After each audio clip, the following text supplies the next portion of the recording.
Mandalika. Tapi tahukah Anda, selain sirkuit dan eksotisme alamnya, ternyata masih ada banyak hal menarik lain yang hanya bisa Anda temukan di Lombok.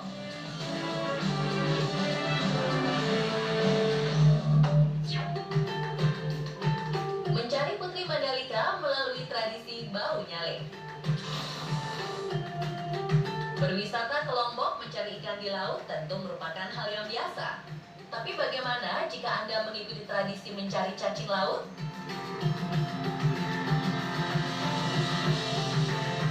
Tradisi ini dinamakan bau nyale.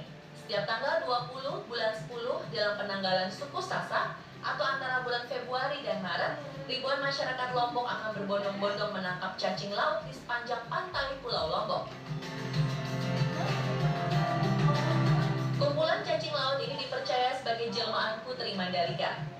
Konon, Putri Mandalika memilih menceburkan diri ke laut demi menghindari peperangan antar pangeran yang memperebutkan dirinya.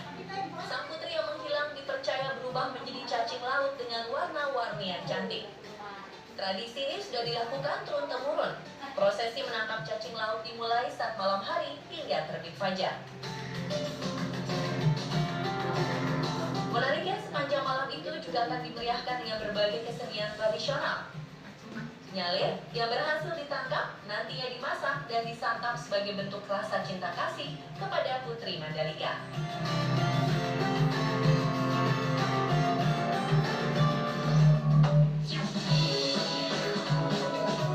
Irama manis pedagang gulai gending.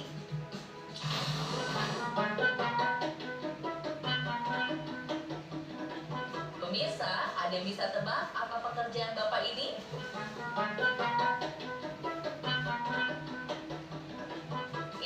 Ada yang menjawab pengamen keliling. Salah besar. Bapak ini sedang berjualan gulali loh. Namanya gulai gending. Jajanan tradisional khas Lombok ini sekaligus menjadi pertunjukan musik gratis untuk menarik perhatian anak-anak. Uniknya, wadah kaleng tempat untuk berjualan gulali juga berfungsi sebagai gending, alias alat musik yang diketuk-ketuk. Irama ketukan dari masing-masing kaleng bunyinya berbeda-beda. Nah, dari situlah bunyi musik ding-ding-ding berasal.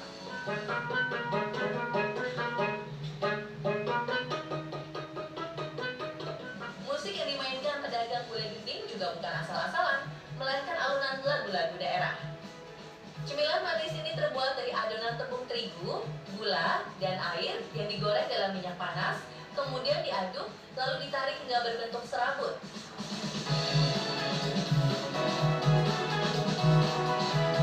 Pasti Anda familiar kan dengan wujudnya?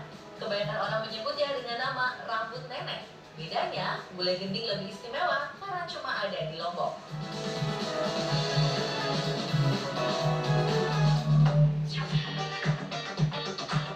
Mempererat tali silaturahmi dengan gasing lengker.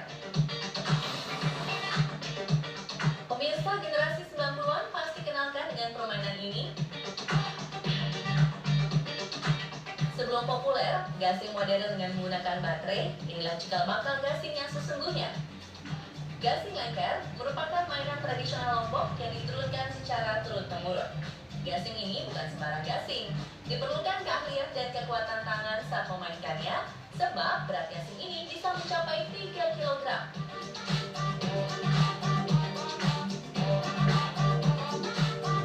Gasing lengker terbagi menjadi dua jenis.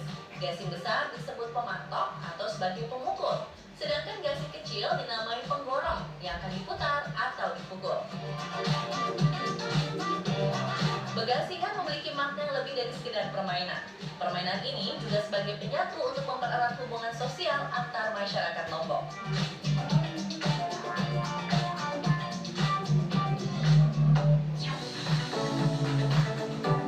Sejuta manfaat daun ashitaba. Kawasan Sembalun di Lombok Timur kerap dikatakan sebagai surganya hortikultura. Adakah jenis sayur dan buah tumbuh subur di kaki Gunung Rinjani? Bahkan ada satu tanaman yang tumbuh lebih subur dibanding di negara asalnya, yaitu ashitaba. Penampakan ashitaba mirip seperti tanaman seledri namun lebih tinggi. Maka dari itu, masyarakat Lombok menyebutnya seledri Jepang. Ashitaba dikenal sebagai tanaman obat yang memiliki beragam fungsi. Tanaman ini juga dipercaya bisa membuat awet muda karena mengandung antioksidan tinggi dan bersifat anti kanker. Umumnya Ashitaba diolah menjadi teh herbal. Namun hanya di Lombok, Ashitaba bisa diolah menjadi apa saja. Contohnya kuliner klepon dan baeba.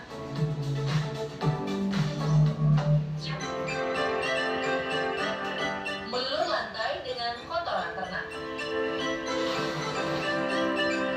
Pemirsa di rumah pasti umumnya membersihkan lantai dengan karbol kan? Nah, uniknya fungsi cairan pembersih lantai oleh masyarakat suku Sasak di Desa Sade digantikan dengan kotoran sapi. Kira-kira aromanya seperti apa ya? Tenang pemirsa, aromanya nggak seperti yang Anda bayangkan kok. Lantai dipel dengan kotoran sapi yang masih segar. Kemudian dibiarkan hingga mengering selama kurang lebih 20 menit.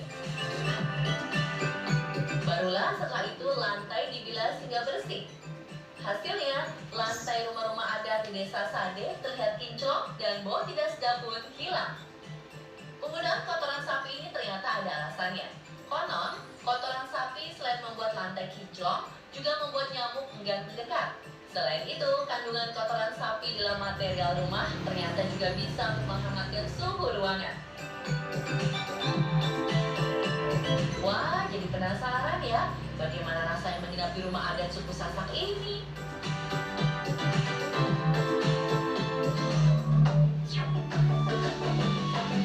Barisan kerbau membelah ombak Selong Belana. Lagi seru-serunya surfing, tiba-tiba masuk gerombolan sapi.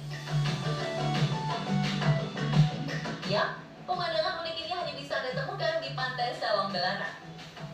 Pantai Selong Belana memiliki garis pantai yang panjang, landai, pasir putih yang halus, serta panorama sunset yang menawan. Hal lain yang menarik dari pantai ini ialah dua jenis ombak yang berbeda.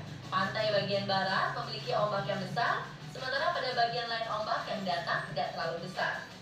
Perbedaan ombak itulah yang menjadi magnet para wisatawan untuk berselancar. Nah, ini dia hal yang paling ditunggu oleh para wisatawan. Menjelang matahari terbenam, sekumpulan kerbau di gembala berbaris melewati garis pantai. Satu pesona membuat kita selalu ingin datang lagi untuk mengunjungi Lombok.